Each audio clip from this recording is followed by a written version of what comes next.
Perkenalkan, nama saya Elizabeth Melaikosa. Saya akan menjelaskan materi tentang pendapatan nasional.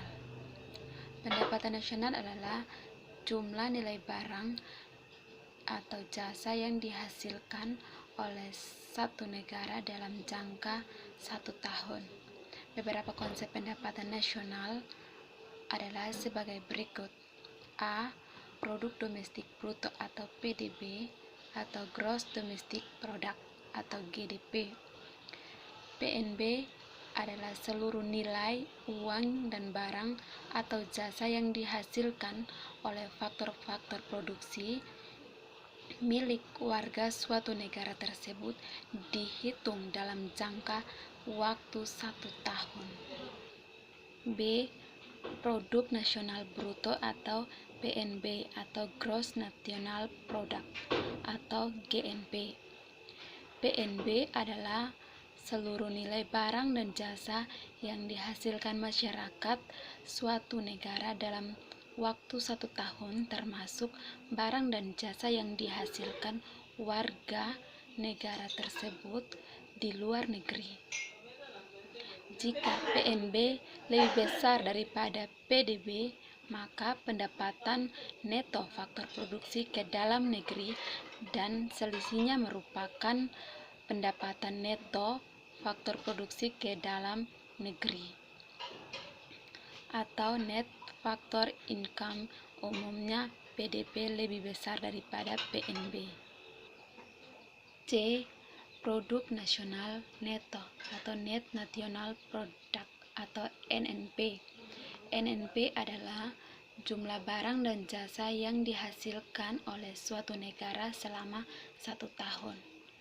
PNB sama dengan PDB kurang pendapatan neto faktor produksi terhadap NNP sama dengan PNB kurang penyusutan.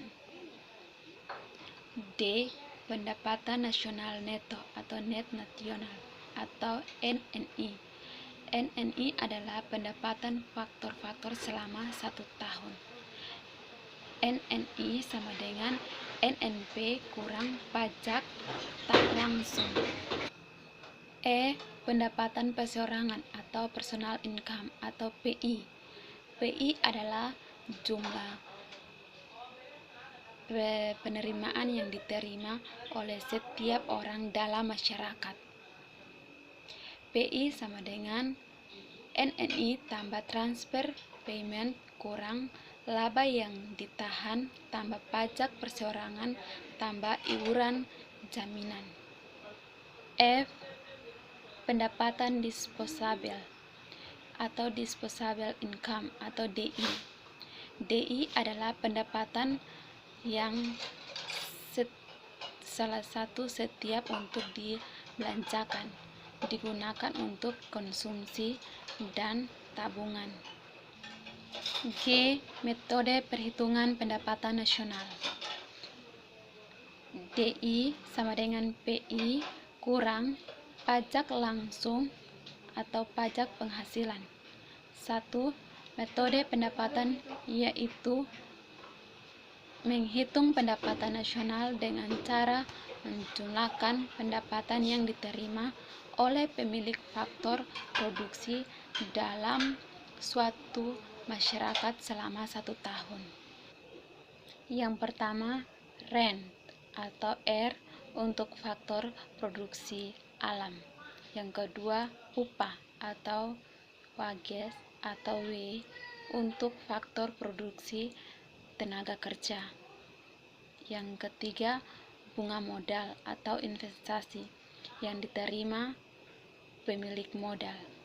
Yang keempat, laba atau profit atau P yang diterima pengusaha atau GNP sama dengan R tambah W tambah I tambah P. Yang kedua, metode produksi, yaitu cara menjumlahkan nilai tambah produksi barang dan jasa selama 1 tahun atau GNP sama dengan PN GN. 3. metode pengeluaran, yaitu dengan menjumlahkan seluruh pengeluaran konsumsi perseorangan, atau C. Investasi I, belajar pemerintah G, dan ekspor neto ekspor X kurang impor M, atau GNP sama dengan C tambah 1 tambah G tambah X kurang M. A. Pertumbuhan ekonomi. Pertumbuhan ekonomi yang tinggi dan berkelanjutan merupakan kondisi utama atau suatu keharusan bagi kelangsungan pembayaran ekonomi dan peningkatan kesejahteraan. Terima kasih.